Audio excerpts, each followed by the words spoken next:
क्या झारखंड में इस बार रामनवमी का जुलूस खामोश रहेगा या फिर सड़कों पर सियासत का शोर गूंजेगा? क्या वाकई प्रशासन को केवल ध्वनि प्रदूषण की चिंता है या फिर इसके पीछे कोई गहरी राजनीतिक साजिश है? एक तरफ रामनवमी की तैयारी है तो दूसरी तरफ रमजान का पवित्र महीना चल रहा है, लेकिन इन सब के बीच झारखंड की राजनीति डीजे के शोर में फंस गई है। अभी तक बीजेपी और सत्ता पक्ष के बीच तलवारें खींची थी, लेकिन अब इस लड़ाई में AIMIM की एंट्री ने सबको चौंका दिया है। ओवैसी की पार्टी के नेता ने सरकार और विपक्ष दोनों को कटघरे में लाकर खड़ा कर दिया है। आखिर उन्होंने ऐसा क्या कह दिया जिससे रांची से लेकर दिल्ली तक चर्चाएं शुरू हो चुकी हैं? क्या झारखंड में त्योहार को जानबूझकर विवाद का अखाड़ा बनाया जा रहा है? आज की इस विशेष रिपोर्ट में हम इस पूरे डीजे कांड की इनसाइड स्टोरी बताएंगे। वीडियो को अंत तक देखिए क्योंकि आज बात सिर्फ डीजे की नहीं बल्कि आपके हक और भाईचारे की होगी। नमस्कार, मैं हूं ऋषभ अग्रवाल और आप देख रहे हैं YBN बिहार झारखंड।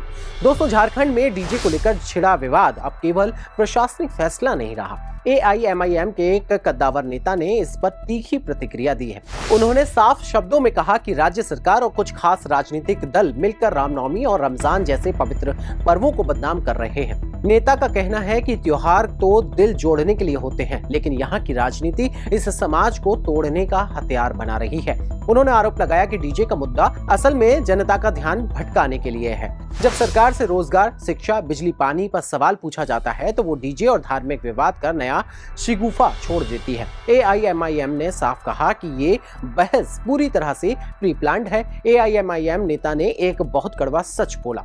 उन्होंने कहा कि आज झारखंड के युवाओं के पास नौकरी नहीं है, किसान पानी के लिए तरस रहे हैं और अस्पतालों में बेड की कमी है, लेकिन टीवी और अखबारों की हेडलाइन क्या है? डीजे बजेगा या नहीं?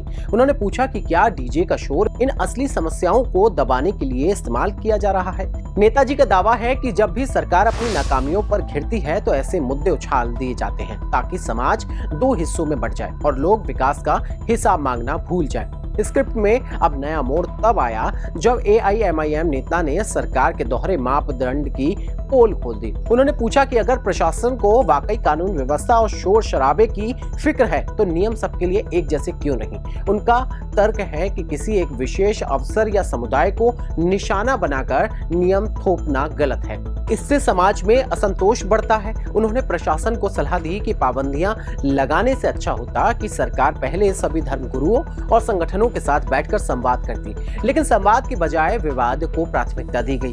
AIMIM का कहना है कि प्रशासन की इस कमजोरी का फायदा उठाकर राजनीतिक दल अपनी रोटियां सेक रहे हैं। स्क्रिप्ट में एक और बड़ा तर्क ये दे दिया गया कि लोकतंत्र डंडे से नहीं बातचीत से चलता है। AIMIM नेता का कहना है कि प्रशासन ने सीधे बैन का फरमान सुना दिया, लेकिन क्या उन्होंने अखाड़ा समितियों या मोहल्ला कमेटियों के साथ चाय पर बैठकर बात की?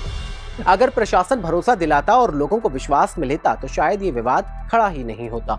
उन्होंने आरोप लगाया कि सरकार की ये कार्यशैली तानाशाही जैसी है, जहां सुझावों की जगह सिर्फ आदेश दिए जाते हैं। सोचने वाली बात यह है कि क्या हमारा लोकतंत्र इतना कमजोर हो गया है कि एक डीजे का बजना या ना बजना सबसे बड़ा चुनावी मुद्दा बन जाए? AIMIM नेता ने चिंता जताते हुए कहा कि रमजान इबादत का महीना है और रामनवमी अटूट आस्था का। ऐसे समय में प्रशासन को सुरक्षा और सौहार्द पर ध्यान देना चाहिए था, न कि विवादित बयानों पे। नेताओं ने झारखंड की गंगा जमनी तहजीब का हवाला देते हुए कहा कि यहाँ सालों से हिंदू मुस्लिम एक साथ मिलकर त्योहार मनाते आए हैं। रामनवमी के जुलूस का स्वागत मुस्लिम समाज के लोग करते रहे हैं और इफ्तार में हिंदू भाई भी शामिल होते रहे हैं, लेकिन डीजे और पाबंदियों के नाम पर जो नफरत के बीज बोए जा रहे हैं वो इस साझी विरासत को उजाड़ सकते हैं।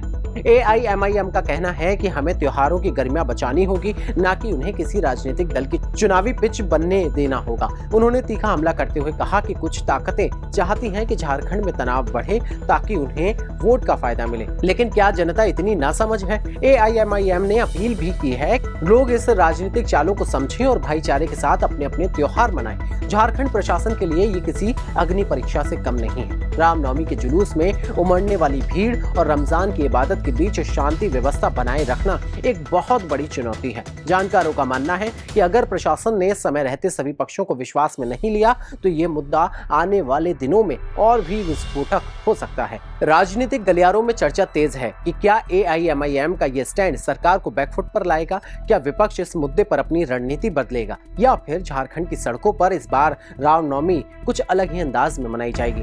अंत में AIMIM की ओर से एक अपील भी की गई। उन्होंने कहा कि चाहे आप किसी भी धर्म को मानने वाले हो, याद रखिए कि आपकी शांति ही किसी भी त्योहार की सबसे बड़ी जीत है। अगर कोई आपको भड़काने की कोशिश करे तो संयम रखें। सरकारें आएंगी और जाएंगी, नेता अपनी रोटियां सेक कर चले जाएंगे, लेकिन समाज में अगर एक बार दरार पड़ गई तो उसे भरना मुश्किल होगा। उन्होंने प्रशासन से भी मांग की है कि वो सख्ती के साथ साथ संवेदनशीलता भी दिखाए। तो दोस्तों, आपको क्या लगता है, डीजे पर रोक लगाना केवल प्रशासन की मजबूरी है या फिर इसके पीछे कोई राजनीतिक दबाव है? क्या AIMIM नेता की बात में दम है कि असली मुद्दों से ध्यान भटकाया जा रहा है? आपकी क्या राय है, कमेंट बॉक्स में जरूर बताइए। इसी के साथ अगर आप भी चाहते हैं कि त्योहार शांति और प्रेम से संपन्न हो तो इस वीडियो को लोगों तक शेयर करें। झारखंड की हर छोटी बड़ी राजनीतिक खबर के पाने के लिए YBN बिहार झारखंड को सब्सक्राइब करें, साथ ही बेल आइकन दबाएं। इसी के साथ तमाम बड़ी खबरों के लिए देखते रहें YBN बिहार झारखंड। मेरा नाम है ऋषभ अग्रवाल। नमस्कार।